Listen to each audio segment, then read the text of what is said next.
Nah, ada quote bagus dari Sartre, pasangannya Simone de Beauvoir tadi.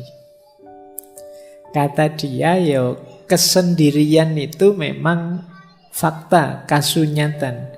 Tapi kesepian tidak. Kata Sartre, if you are lonely when you are alone, you are in a bad company. Kalau engkau merasa kesepian saat kamu sendiri, engkau ada di perusahaan yang salah. Engkau ada di frekuensi yang keliru, channel yang keliru. Harusnya sendirian itu asik. Tadi loh saya sebut, karena menurut Sartre, hell is other people. Kamu dapat fasilitas sendirian kok malah stres, itu gimana? Harusnya kamu nikmati, justru asik. Kamu bisa bebas. Coba ada banyak orang lain, kamu tidak bisa ngapa-ngapain sudah. Jadi misalnya kamu di masjid ini agak sumuk, kan nggak berani tiba-tiba nyopot baju terus gimana, nggak bisa. Kenapa? Ada orang lain. Coba di kamarmu yang pas sendirian, sumuk sedikit ya kamu copot semua bajumu, santai sudah. Kenapa kalau di sini kamu tidak mau? Ada orang lain. Hadirnya orang lain kalau di Sartre itu ya menyusahkan saja, membelenggu kebebasanku. Maka kata dia, if you are lonely when you are alone, you are in a bad company. Maka carilah kesendirian, tapi bukan berarti sendiri itu kesepian. Kamu usiamu berapa kok masih sendirian? Ya enggak apa-apa saya sendirian, yang penting kan saya enggak kesepian. Nah, karena sendiri dan kesepian itu dua hal yang berbeda. Baik, jadi versinya Sartre ya, kita memang harus merayakan kesendirian tanpa harus merasa kesepian. Baik, sekarang kita masuk ke tadi kesendirian, sekarang kesepian. Kalau ini yang menyakitkan, yang lonely. Tadi kan ada kesepian, kesendirian. Ini yang bagian kesepian. Ada banyak sekali jenis kesepian. Ada namanya kesepian emosional. Kesepian emosional itu tidak ada hubungannya dengan ada banyak orang atau tidak. Tapi jiwamu memang jiwa sepi. Meskipun malam hari ini mungkin puluhan teman di sekelilingmu, kamu merasa sendirian. Berarti apa? Emosimu yang kena. Kena mental ini sudah. Jadi temennya banyak loh, kok masih merasa kesepian. Ramenya bising di sekeliling, kamu merasa asing sendirian. Ini kesepian level emosional. Ada orang yang seperti ini. Jadi kesepian itu ternyata tidak selalu harus sendirian.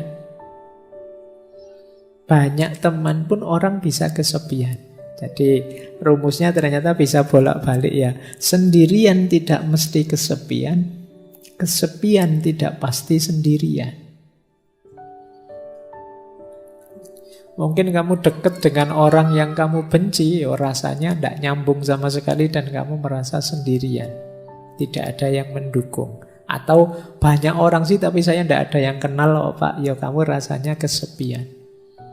Mungkin kamu naik kereta atau naik bis itu, padahal bisnya penuh. Tapi karena kamu tidak kenal semuanya kan kamu diem saja dari Jogja sampai Jakarta, ya rasanya sendirian. Nanti kamu sampai di tujuan di Jakarta ditanya, ke Jakarta sama siapa? Sendirian. Padahal sak kereta itu ratusan orang jumlahnya.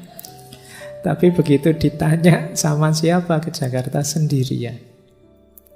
Karena sebanyak itu orang, tidak kamu hitung. Kamu menghitungnya dirimu saja yang tidak kenal dengan mereka semua. Yang kesepian jiwamu. Jiwa kalau sudah kesepian, ya sebanyak apapun keramaian, sejumlah apapun orang di sekelilingmu, ya kamu tetap merasa sepi. Ada kalanya sepi itu karena mungkin kamu kenal, kamu ngerti, tapi mereka tidak paham dirimu. Nah, itu kamu juga biasanya merasa kesepian. Yang kedua, ada kesepian sosial. Ini terjemahan saja. Kesepian sosial itu, kalau ini kuantitas. Semakin kecil jumlah teman, ya semakin rasanya sepi. Semakin kurang jaringan sosial, ya rasanya semakin sepi. Jadi ini kalau emosional tadi hubungannya dengan rasa yang ada di dalam, kalau yang sosial ini hubungannya dengan jumlah yang ada di luar. Wah, kok ngajinya malam hari ini sepi ya? Yang datang cuma 2 orang saja. Ah, ini kesepian level sosial. Jadi ada sosial, ada emosional. Ada eksistensial. Kesepian eksistensial itu ketika orang merasa bahwa aku sama sekali berbeda, sama sekali tidak sama dengan yang lain. Ini kesepian eksistensial. Di tengah-tengah orang misalnya, apalah kalian misalnya punya geng motor, semuanya pakai motor. Aku kok ngontel dewean yo, itu terus kamu merasa tidak sama dengan yang lain. Itu kesepian eksistensial. Misalnya sak kelas temenmu lagi party apa nyanyi-nyanyi, semuanya sukanya lagu barat, lagu Korea. Aku kok campur sari dewean ya senengnya. Ini temenku kok tidak ada yang seneng Didik Kempot, tidak ada yang seneng campur sari. Asing sekali. Kamu merasa sendirian, beda dewe dengan teman-temanmu.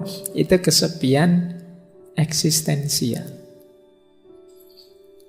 Jadi misalnya kamu kok kebetulan kuliah sak kelas isine ganas kabeh, preman-preman kabeh. Kamu sendiri yang ke kampus pakai kopiah, pakai itu. Oh, itu kamu di kelas mesti kesepian. Tidak sama dengan yang lain sendiri. Nah, ini namanya kesepian eksistensial. Mungkin kalian masuk ke satu daerah, yang di satu daerah ini alirannya apa semua sama, kebetulan kamu tidak sama, alirannya beda dewe. Kamu akan kesepian di situ. Itu namanya kesepian eksistensial. Misalnya kalian yang biasanya tidak kunut subuhnya, masuk ke desa yang kalau subuh kunut. Begitu habis iktidal, imamnya bilang maunya baca kunut, Allahumma, kamu malah sujud. Nah, itu kesepian eksistensial. Itu kamu beda dewe aliranmu. Yang lain baca kunut, kamu sujud. Sama seperti sholat id, takbir 7 kali, kamu malah ya ruku, ya sujud. Yang lain cuma takbir loh. Nah, itu kesepian eksistensial itu namanya. Jadi baik, dalam hidup ini kadang-kadang kita mengalami ini. Bahkan ada kalanya pikiran kita tidak dipahami orang. Semuanya versi A, padahal menurutmu yang benar versi B, kalian akan merasa kesepian. Itulah kesepian eksistensial. Nah, 3 yang terakhir situasional.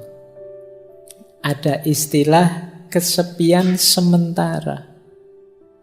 Kesepian sementara itu dalam kondisi di waktu tertentu saja kamu merasa kesepian. Saya kesepian, Pak. Kalau malam hari saja sebenarnya, Pak. Kalau siang enggak. Kalau siang temannya banyak saya, Pak. Nah, itu kesepian yang sementara saja. Ada yang kesepian kronis. Ini kayak penyakit ya. Kebalikannya kesepian yang sementara, yang transien. Ada transien, ada kronis. Kalau yang kronis ini rasanya sepi terus. Kalau tadi kan sementara. Kayak kalian baru putus itu loh.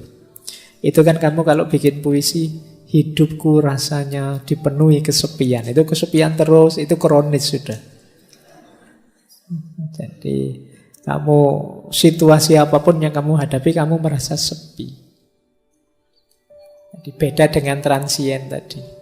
Kalau transien di waktu tertentu saja. Kalau kronis ya ada kesepian situasional. Kesepian situasional itu syarat dan ketentuan tertentu yang membuat kamu terasa sepi. Pak, saya itu kesepian kalau akhir bulan. Kenapa? Uang saya habis. Nah, itu berarti situasional. Saya kalau akhir bulan rasanya sepi. Kenapa? Teman-teman menghindar semua, Pak. Kenapa? Ya mereka tahu kalau saya sudah tidak punya uang lagi. Mereka khawatir tak utangi mungkin. Ini kesepian situasional. Mungkin ada yang merasa sepi kalau pas belajar, pas ingat dosa-dosa muhasabah atau pas apa. Itu namanya kesepian situasional. Jadi dari sini sebenarnya bisa kita simpulkan tidak ada orang yang tidak mengalami kesepian. Setiap orang punya kesepiannya sendiri. Termasuk orang, mungkin teman-teman ada teman saya ini Pak rasanya ceria terus, senang terus. Mesti dia gembira terus, enggak.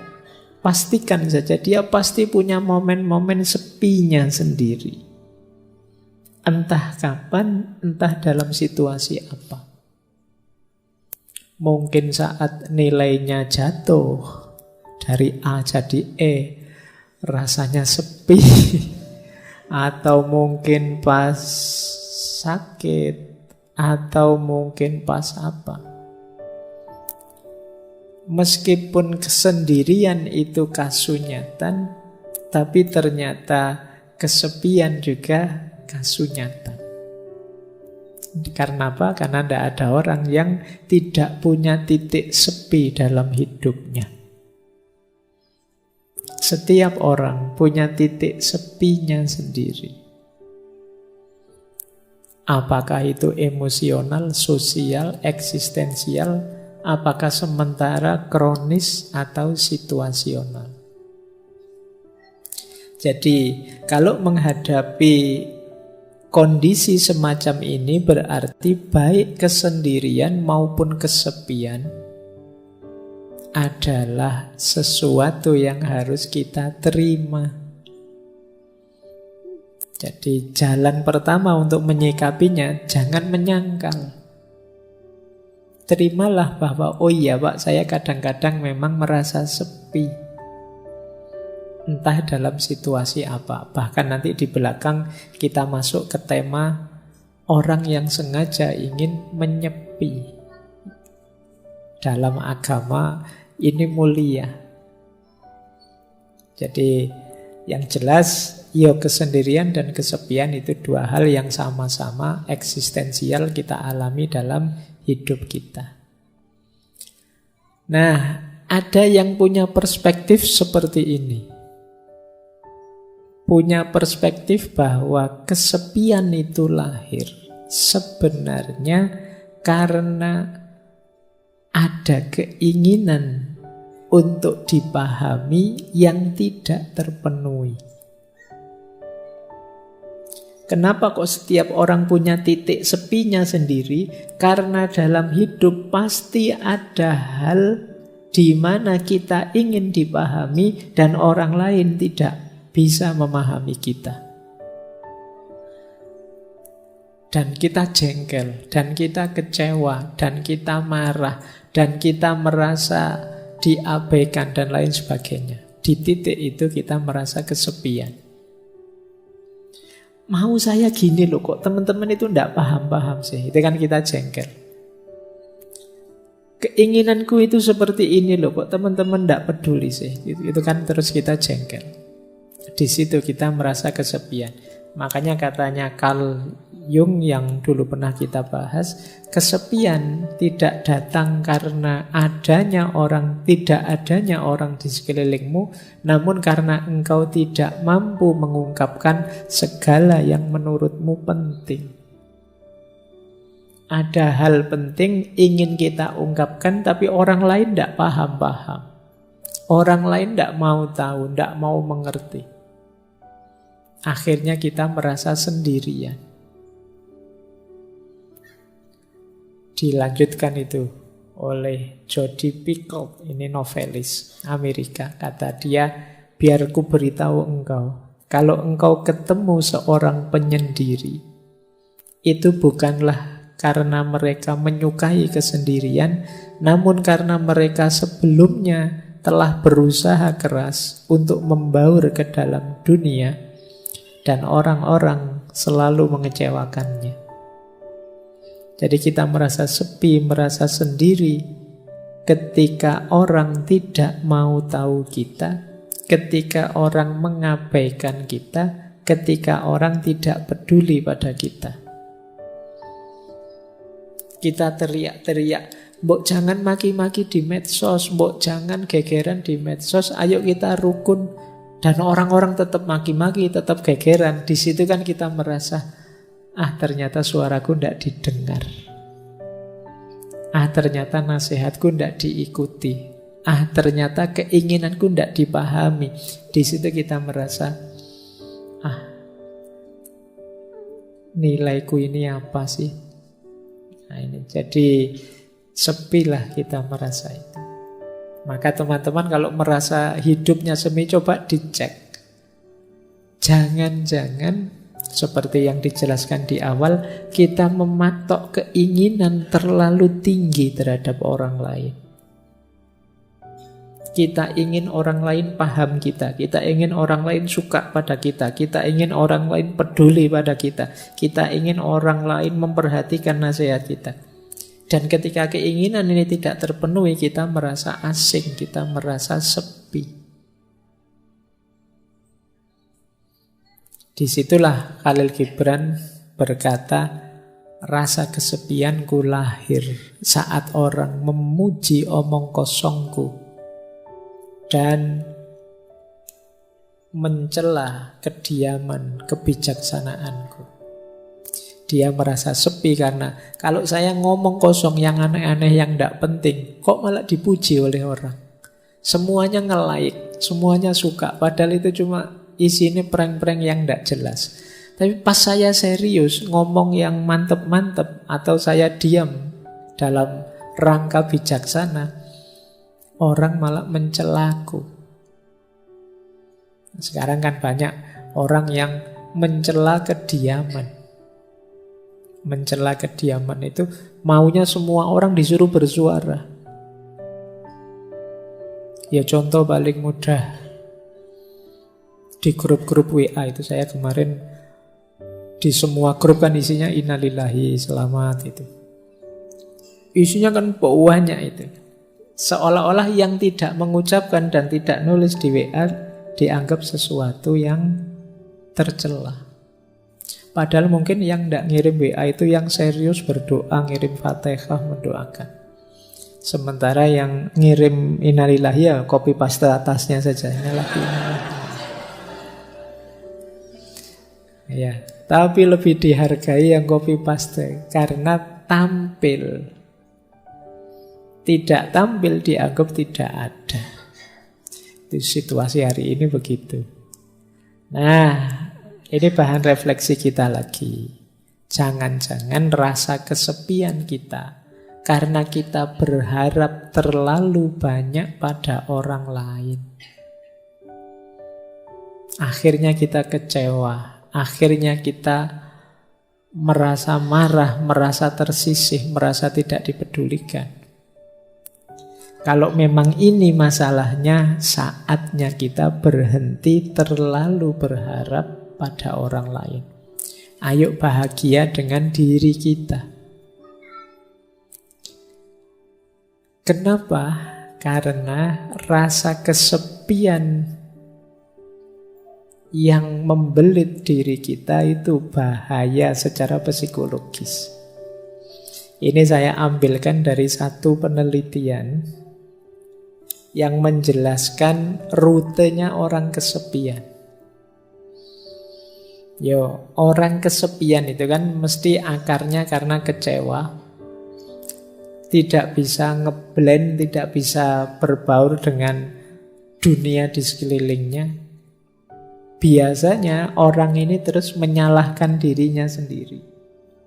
Kenapa aku kok introvert ya? Kenapa aku kok ndak bisa ramah ya? Kenapa aku kok ndak bisa? Jadi biasanya terus disalahkan dirinya sendiri. Orang tidak menghargai dia, disalahkan dirinya. Orang tidak peduli padanya, tadi disalahkan dirinya. Dia menyalahkan dirinya terus. Sehingga akhirnya meruntuhkan self-esteem-nya, kebanggaannya pada dirinya. Kalau orang sudah runtuh kebanggaan pada dirinya, dia akan mengalami stres berat.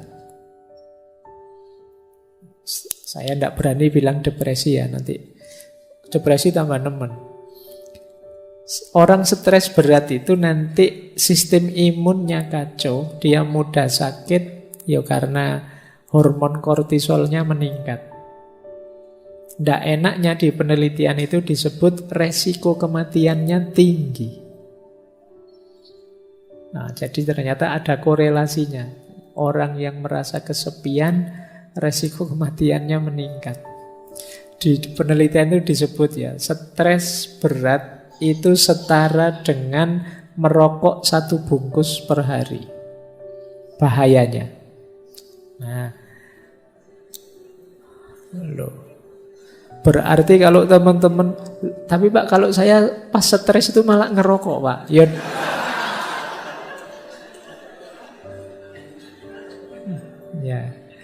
Ya wis bener, daripada bahayanya seperti ngerokok 1 bungkus, ya ngerokok saja sekalian 1 bungkus.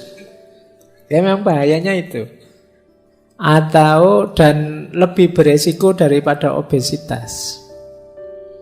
Dan lebih mempengaruhi kesehatan daripada orang yang tidak mau olahraga. Jadi ternyata efeknya bisa ke kesehatan. Meskipun tadi hanya kesepian. Sepi, menyalahkan diri sendiri, stres, dan mati. Resiko kematiannya tinggi. Oke, baik. Semoga teman-teman yang sedang sendirian tidak kesepian. Kalau kesepian, jangan selalu menyalahkan diri sendiri. Kesepian tidak apa-apa, asal gembira. Senang, menikmati. Alhamdulillah ya Allah, aku sendirian, tidak ada yang ganggu. Alhamdulillah sepi sekarang. Tidak repot lagi, tidak apa-apa. Maknai saja secara positif, biar tidak stres.